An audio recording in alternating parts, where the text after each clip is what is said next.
Olá, hoje nós vamos falar sobre entrevista de emprego. Quem nunca, né?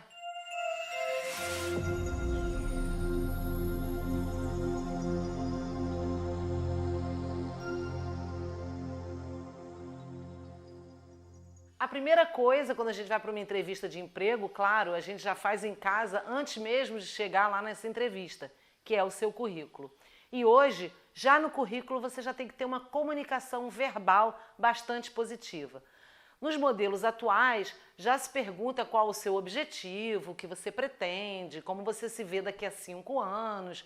Algumas empresas já até enviam um pré-currículo para você preencher. Então esteja preparado para a atualidade, leia, busque os novos modelos e já esteja on nesse quesito. Depois disso, você já vai partir para a entrevista de emprego. Seu currículo foi aprovado e você é chamado. Então, a primeira coisa que você tem que estar pensando é o quanto eu me conheço e qual a minha autoconfiança para esse teste.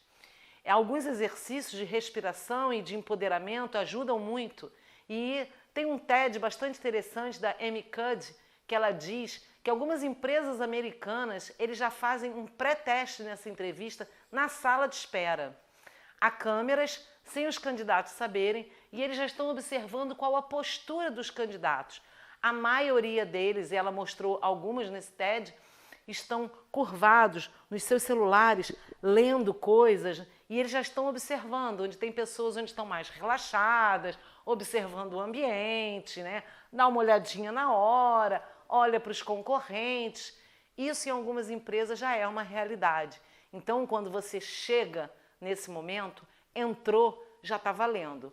Pensa nisso, que é importante você chegar com essa postura de autoconfiança. Uma outra coisa muito importante é a primeira impressão. A forma como você chega, os 10 primeiros segundos, eles são cruciais, porque perpassa pela subjetividade também do recrutador. Simpatia é algo que a gente não tem como prever, mas há regras básicas que sempre funcionam. Então, a primeira coisa é você chegar sorrindo, não gargalhando, mas com uma expressão de positividade, de bom humor, de serotonina lá no alto. A segunda coisa é o contato visual.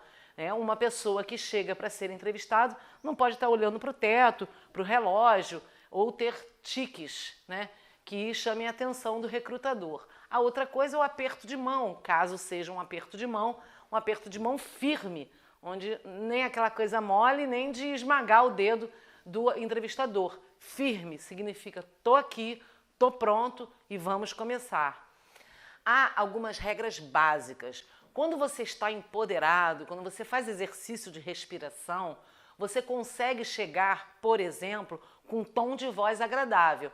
Nem tremido, nem esganiçado, nem grave demais. Sabe quando você está muito nervoso, que seca a garganta e fica... Isso tudo faz parte da sua preparação. Então chegou, tom de voz agradável, um sorriso, gargalhar, mas uma cara de bom humor, de serotonina lá no alto, cores neutras na roupa. Para isso nós vamos ver que você vai ter que investigar a empresa para saber qual é o tipo de roupa esperada, para você ir mais ou menos no tom da empresa. Enfim, são coisas que na primeira impressão fazem diferença. Se eu não tiver uma boa primeira impressão, posso consertar depois? Pode, mas é preciso que você se prepare. Nessa primeira impressão também leve em conta o contato visual, olho no olho. Quem está se dispondo a trabalhar com aquela pessoa, lembre-se que o recrutador, na maior parte das vezes, ele faz parte da empresa, não olha para baixo, para cima, para o relógio, não se ajeita. Você chega chegando com um sorriso no rosto, olhar e um aperto de mão firme. Não aquele que esmaga a mão do recrutador, mas aquele que está dizendo, estou aqui, estou pleno, estou preparado e pronto para a entrevista. Outra coisa muito importante é a sua linguagem corporal. Então, a forma como você entra e como você chega, como você senta, está dizendo se as suas palavras durante toda a entrevista vão estar consonantes ou dissonantes do que você está falando. Uma forma bastante interessante e é mais profunda, à medida que você vai fazendo entrevistas ou treinando em casa, você vai aprendendo, é modelar o entrevistador. O que isso significa? É você olhar qual é o estilo do cara ou da mulher. Ele fala baixo, recua, fala um pouco mais baixo, mas modula a sua voz. Ele senta mais aberto, tenta sem ser sombra, né, gente? Não é aquela coisa, o cara sentou, você sentou, o cara coçou o cabelo, você coça o cabelo. Mas gestos semelhantes, forma de olhar, forma de sorrir e de falar, costuma criar uma conexão que a gente chama de rapport com quem você está falando, com o seu interlocutor. E isso é bastante importante. Quando ele for perguntar, pedir para você se apresentar, separe. Primeiro você precisa saber que tipo de pergunta é essa. Se a pergunta é puramente profissional ou pessoal também. Em algumas entrevistas, os recrutadores juntam isso. Então você tem que estruturar a sua apresentação. Fala primeiro da sua formação, depois das ferramentas que você sabe utilizar e, por fim, da sua experiência, principalmente trazendo as qualidades da sua última experiência, da sua empresa, ou, se é o primeiro emprego, o que você pretende como desenvolvimento pessoal e profissional. Lembrando que uma empresa ela está visando resultados. Então, as suas qualificações ditas, o recrutador está pensando que tipo de resultado você vai oferecer àquela empresa. E para isso, um dos pontos fundamentais quando você vai para uma entrevista de emprego, principalmente de uma empresa que você admira e que você quer muito, é conhecer aquela empresa, visitar o site, saber qual é a missão, valores, tentar pescar qual é a cultura organizacional. Se você conhecer alguém que já trabalha lá, bater um papo e saber que tipo de postura a empresa tem nas dificuldades, nas conquistas dos empregados, enfim, conhecer o máximo da empresa para que você possa, nas suas respostas, se preparar para estar afinado e até mesmo para você saber se você de fato quer se candidatar para aquela empresa. Às vezes é só um mito e você descobre que aquela empresa não tem afinidade com você. Então é importante você entender aonde você está indo, o que essa empresa faz, o que ela espera, o que ela traz como conquista para os seus empregados, qual o investimento que ela faz nos seus colaboradores. Isso é bastante importante, que vai mediar a sua fala. Lembre-se também que quando você estiver falando de você, um dos recursos poderosos, e isso acontece em toda a comunicação, é o storytelling. A gente nunca fala sobre um tema sem estar construindo uma história, onde tem início, tem meio, tem fim, tem exemplos. Então é muito importante, se você já tem resultados em outras empresas e você for falar deles, traz evidências pequenas, né? Você não vai 2 horas de apresentação, não é isso. Mas traz evidências das suas conquistas, dos seus resultados, que tipo de o que você agregou profissionalmente para a empresa anterior. Pode ser que seja perguntado por que você está trocando de empresa. Então você tem que estar preparado para perguntas assim comuns, né, do tipo o que você espera, pretensão salarial, quais suas fortalezas, o que você tem de melhor, qual o melhor atributo, o que você precisa de melhoria. Essas são as perguntas mais comuns e você encontra na internet listas dessas perguntas, né? Então você tem que estar preparado para essas perguntas comuns, mas algumas empresas, elas também fazem perguntas mais difíceis, tipo conta a sua infância, do nada. Se você encontrar o diretor da empresa, como você abordaria? Como você responderia? Faz perguntas que são de cunho mais pessoal, mas que você também está sendo avaliado, né? Como você reage à pressão. Então, algumas empresas saem daquelas perguntas comuns e te perguntam coisas inesperadas. Treine. Também tem listas de experiências já realizadas em várias empresas no Brasil e no mundo do tipo que são perguntados. Testes também, você tem que estar preparado. Naquele momento te pedem para fazer teste lógica, uma redação em inglês, ou aqueles testes, o mundo vai acabar e tem uma lista de 12 pessoas e você tem que salvar 6. Entenda o que a empresa quer, quais são os valores dessa empresa, porque não há resposta certa nesse teste. Há coerência nas suas respostas com quem você salva, por exemplo. Então, são coisas que você tem que estar preparado porque pode acontecer. E apesar de ser apenas uma, aparentemente, entrevista de emprego. Lembre-se que o objetivo da empresa é te conhecer muito mais do que você mostra. E os recrutadores estão preparados para isso. Eles conseguem observar qual é a sua preferência, muitas vezes de aprendizagem, só por uma conversa, que tipo de pessoa você é, se você é uma pessoa mais visual, mais auditiva, mais sinestésica, dependendo do produto da empresa, encaixa ou não. Então, essa observação vai além de simplesmente você responder. Quando você observa como é a empresa, quais são as diretrizes dessa empresa, e se você conhece alguém dessa empresa, na entrevista você também pode dar respostas a fim de resolver o problema do recrutador. Se você entende e estudou o cargo ao qual você está se candidatando, nas suas respostas você pode resolver aquele problema que o recrutador tem naquele momento. Para isso, também é importante você ter uma escuta ativa. O que significa uma escuta ativa?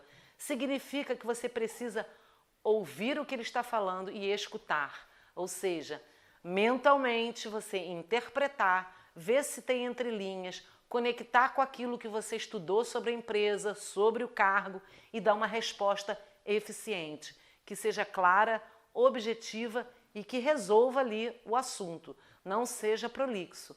Se o entrevistador faz qualquer cara, você não interprete. O recrutador, ele também é preparado para te desestabilizar, para saber se você aguenta uma pressão. Então, por isso a autoconfiança é tão importante, os exercícios de empoderamento também. Essa respiração, ela vai se incorporando durante toda a entrevista. Não cuide da respiração apenas no início, senão no meio. Se você for pego de surpresa numa resposta que você talvez não saiba dar com tanta clareza, a sua voz pode te travar e te trair em função de você não manter aquela tranquilidade. Então, o exercício de empoderamento que você fez lá antes de ir para a entrevista, ele te dá condições de você ficar num estado emocional tranquilo. Tranquilo não, não estou nervoso, claro que a gente fica, mas tranquilo no sentido de conseguir ouvir, processar e responder. E não ouvir e já está elaborando a resposta. Esse é um dos erros mais crassos que existe em termos de comunicação. Quando te pedem para você contar a sua trajetória, por exemplo, em determinada empresa, você pode utilizar um método que é conhecido como STAR. É situação, tarefa, ações e resultados. Essa é uma forma de organizar o seu storytelling. Por exemplo, me dá uma situação onde você teve que tomar uma decisão. O recrutador pode te perguntar. Pensa naquela situação que, se você for esperto, você já pensou em casa, porque essa é uma situação clássica numa entrevista de emprego, e aí você já organizou. Como que você vai contar essa história? Qual era a situação? Qual era a tarefa a ser desempenhada por você, por outros? Qual era a ação que tinha que ser realizada? Quais foram os resultados? E se você tiver resultados que comprovem, traga, leve para a entrevista e apresente de forma rápida. E no final, quando você contar a sua trajetória, deixe aquele momento, principalmente se você exerceu algum tipo de liderança, ainda que você não tivesse cargo, porque para exercer a liderança não necessariamente você tem um cargo. Então, se você teve algum momento da sua carreira onde você precisou liderar o seu momento estar, foi importante, a sua situação, tarefa, ação e resultado foi interessante no que tange liderança, traz essa. Essa é uma trajetória interessante de se contar, ainda que você não tenha cargo de poder dentro da empresa referida. É muito importante que você tenha uma comunicação fluida. Então, essa postura que você está aberta, abre o seu foco de pensamentos e, consequentemente, na maioria das vezes, a sua fala sai mais fluida. Então, seja articulado, não fale depressa demais de forma que o cara nem entenda, não fale lentamente de forma que também ele não entenda, né? Se a sua fala social com os seus amigos, com a sua família, ela é inteligível, ou seja, quando você fala as pessoas não ficam que significa que a sua fala tem um ritmo legal. Lembre-se de modular. Toda história, a sua trajetória tem um clímax, né? Então a história vai, tem um clímax e decai. Então utilize esses recursos da comunicação na sua fala. Em geral, na fala social a gente tem. A gente, quando conta uma história entre amigos ou narra um fato, a gente dá ênfase naquilo que foi mais legal, mais importante, mais emocionante e depois recolhe a fala. Observar a sua fala social é bem interessante para você saber se na sua comunicação mais formal, se você pode utilizá-la. Se você usa termos adequados, né? E aí você vai limpando a sua fala social. Se você fala muito palavrão ou muita gíria, você, se tiver observância da sua fala social, você pode aproveitá-la para treinar para uma entrevista de emprego ou para uma apresentação, com certeza. E, por último, se você exercita essa escuta ativa, fez aquela pesquisa ali da cultura organizacional, da missão, valores, já sacou como é a empresa e for interessante, faça perguntas pertinentes. Não seja apenas o perguntado, se interesse também, mas perguntas pertinentes, breves e que um recrutador possa responder, obviamente.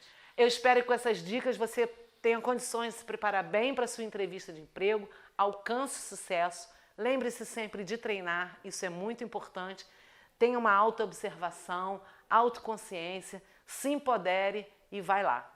Se você gostou desse vídeo, comenta, compartilha, marca um amigo que você sabe que vai se interessar pelo assunto, se inscreve no nosso canal e nas nossas redes sociais. Um abraço e até a próxima.